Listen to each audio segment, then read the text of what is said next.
A vivir que son 2 días. Javier del Pino. Well, that 61 highway is the loneliest road that I know.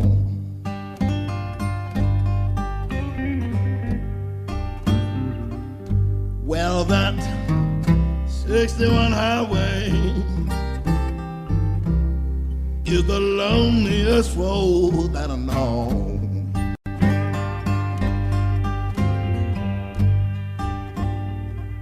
She run from New York City, run right by my baby's door.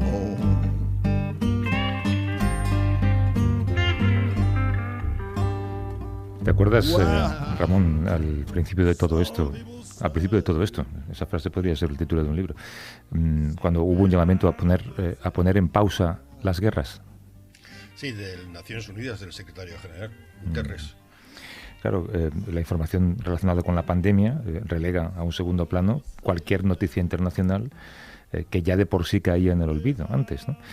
Y, por ejemplo, esta semana ha ocurrido algo terrible, de lo que apenas se ha hablado, ¿no? Ese atentado terrorista perpetrado contra una maternidad en Kabul, en Afganistán. Bueno, hay cifras que ya reflejan el horror, ¿no? 11 madres, 3 de ellas, de hecho, estaban en la sala de partos dando a luz a sus hijos. 2 niños más muertos también, además de una matrona de Médicos Sin Fronteras. Sí, un ataque de talibán, se supone que es talibán o de algún sector talibán a una maternidad de Kabul, que fueron cerca de 24 muertos entre guardas de seguridad, médicos, madres y 2 bebés. Hay 18 bebés sin padres, o por lo menos no se sabía dónde estaban.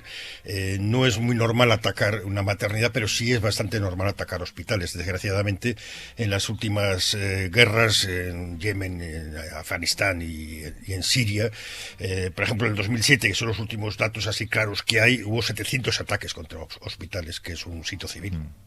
Fíjate cuál es el nivel de maldad, ¿no?, para planificar un ataque contra una maternidad.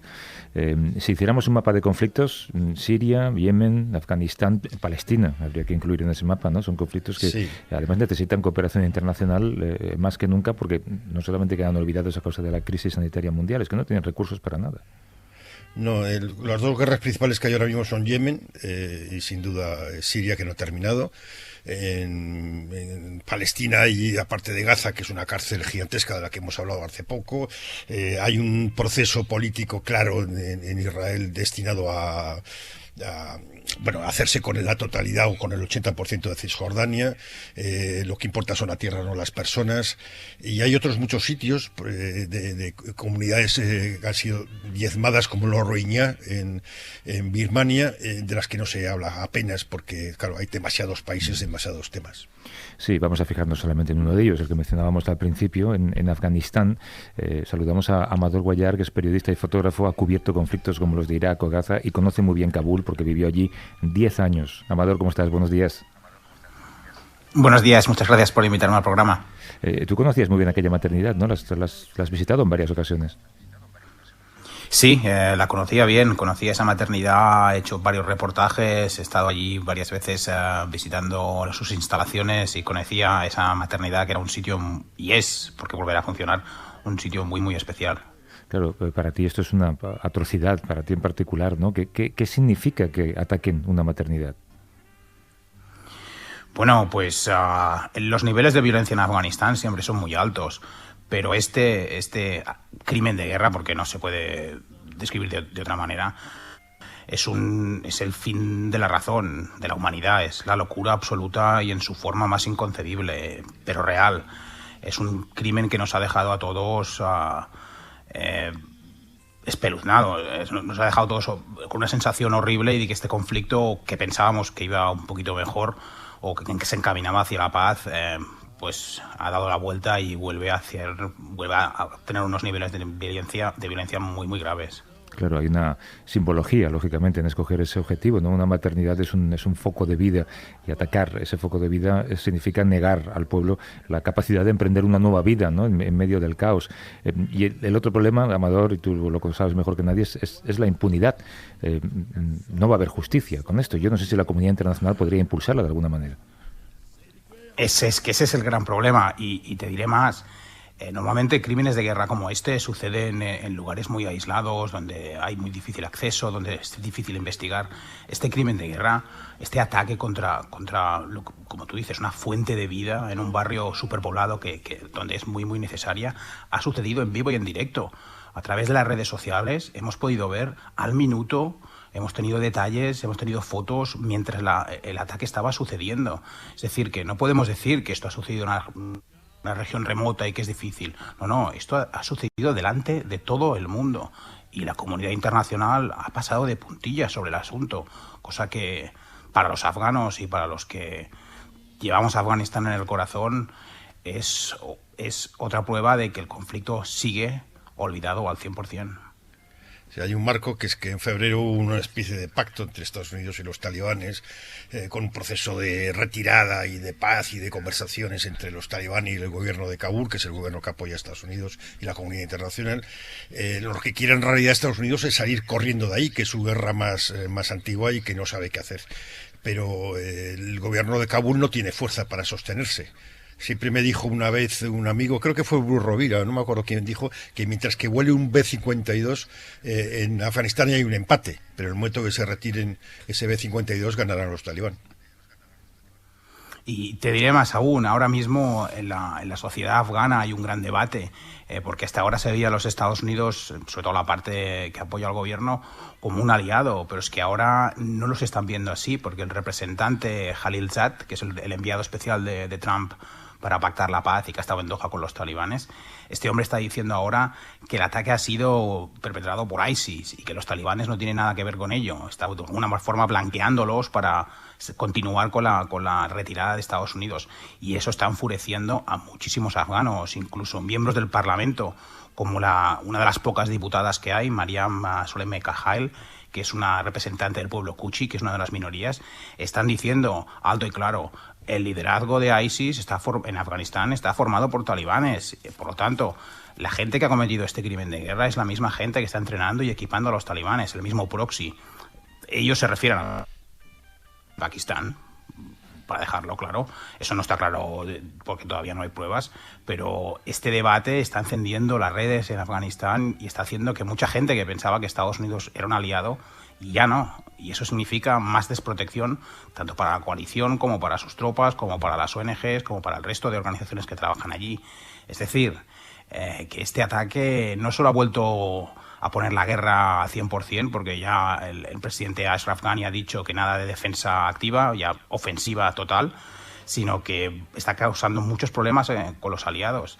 Y en cuanto a la guerra, mira, solo ayer hubo 144 muertos. Solo ayer. Esos son 5 muertos cada hora. Es decir, que estamos en unos niveles de horror que superan todo lo concebible. Y el mundo lo sigue mirando, sin hacer nada. Sí, o siguiendo mirando, que es peor. Creo que tu casa en Kabul sufrió un incendio, es lo que te obligó, de hecho, a regresar a España. En ese incendio, ¿había alguna fotografía, o se quemó alguna fotografía de esa maternidad de la que empezábamos a hablar? Sí, de hecho, en ese desafortunado incidente en el que se quemó mi casa, yo perdí todo mi archivo de allí de 10 años, mi biblioteca. Tenía una biblioteca que había ido adquiriendo en Afganistán con volúmenes preciosos, tenía mapas, tenía todo mi archivo fotográfico de los 10 años y todo el material que yo realicé sobre la maternidad se perdió, se quemó. Afortunadamente, yo normalmente cuando voy a visitar este tipo de lugares hago mis fotos, hago mis vídeos, etcétera, etcétera, y el material que no utilizo, que es el 99%, se lo dono a la ONG normalmente, con lo que sé que lo tienen, pero yo lo perdí.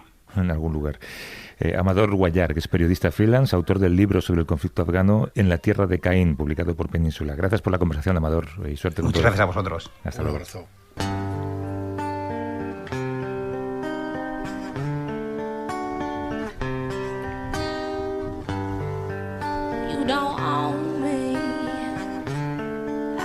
Just one of your many toys. You don't own me. Don't say I can't go with other boys. No te pertenezco. Oye, se estima, Ramón, y es una última conversación que queríamos tener, que hay unos 200 millones de mujeres y niñas de todo el mundo que han sufrido mutilación genital femenina en España. en España. Hay unas 18.000 niñas en riesgo de sufrirla. Hemos hablado de eso alguna vez en este programa. Y afortunadamente son cada vez más los países que la prohíben. El último ha sido Sudán.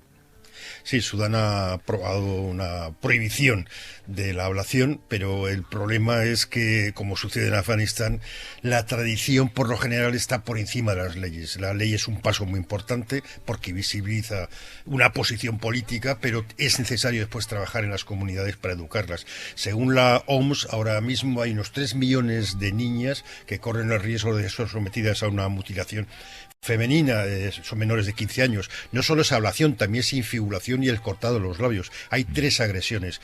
Muchas comunidades creen que la ablación disminuye la posibilidad de relaciones extramatrimoniales y otros piensan que está en el Corán, pero no es así. En el Corán no está.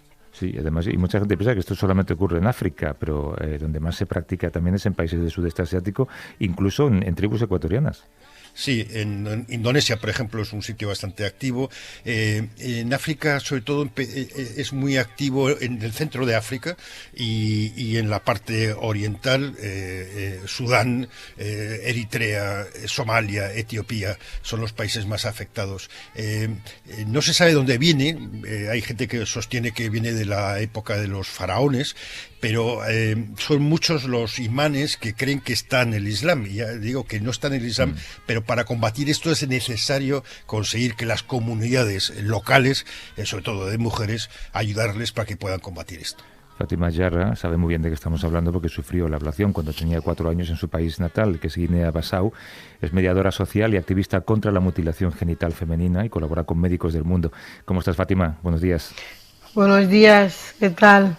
Muy bien. ¿Cómo se puede luchar, Fátima, contra una tradición que en algunos lugares está tan sumamente arraigada?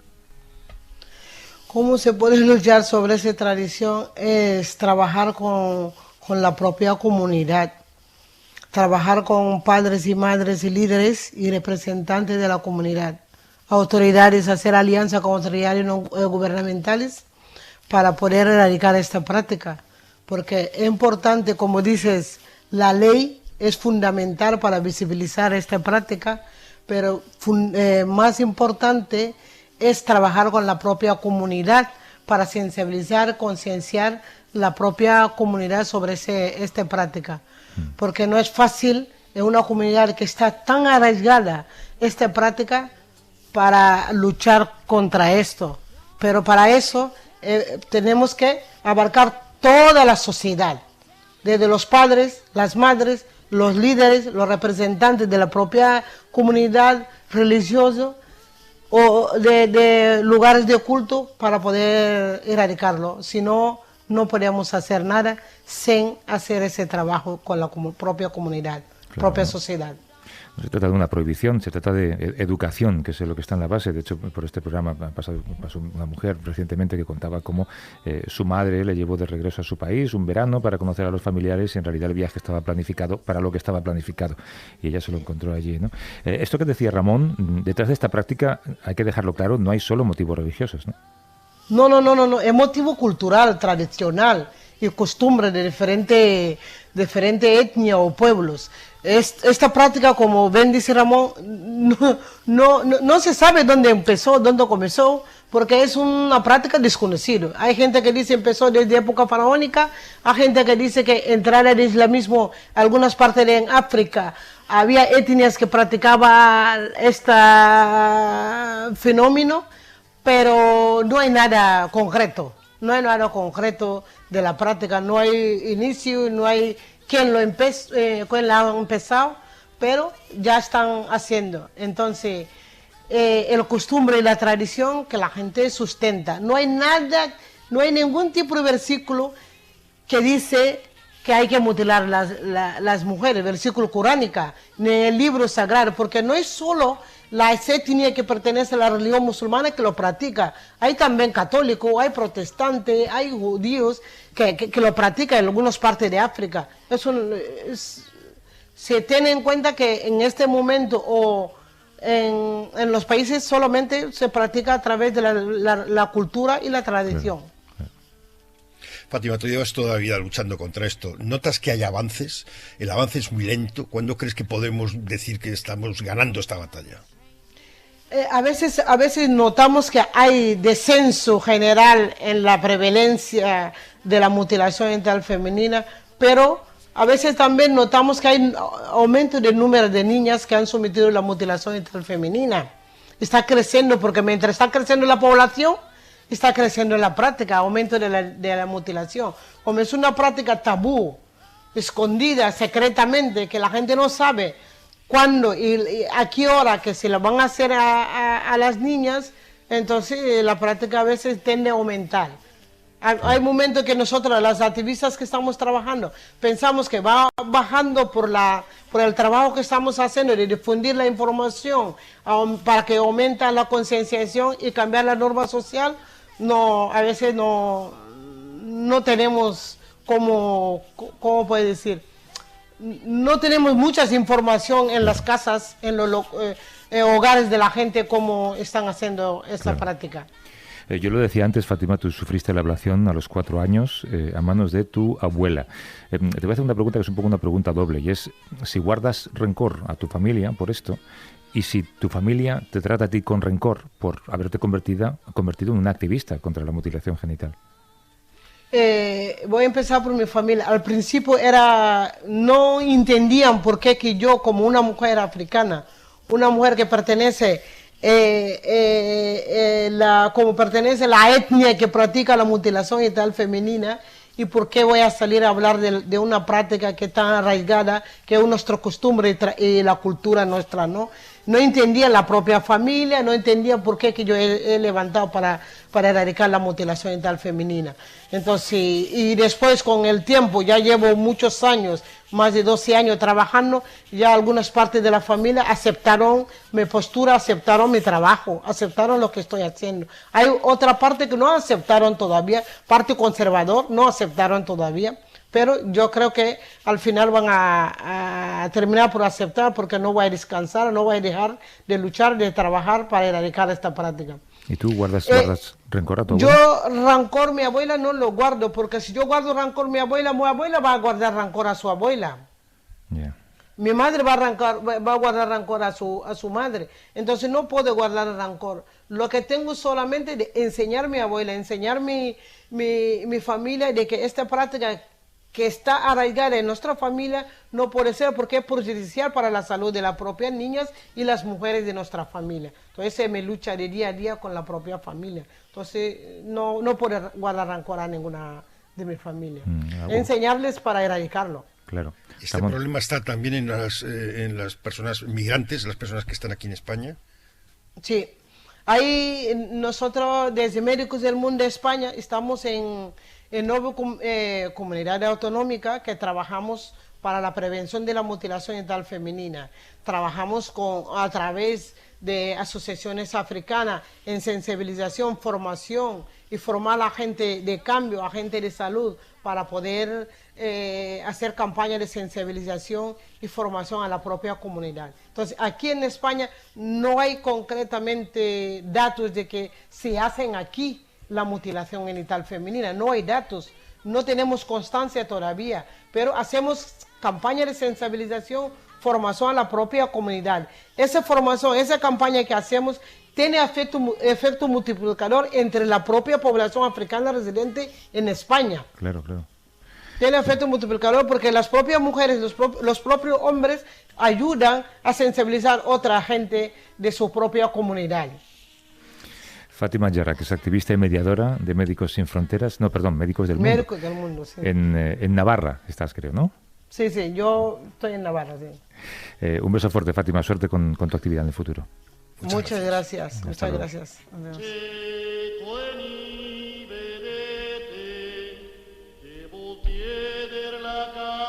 es uno de esos días en los que nos podemos quedar callados, es lo mejor que podemos hacer, Ramón. Así que un abrazo, hasta luego. Sí, un abrazo, Javier.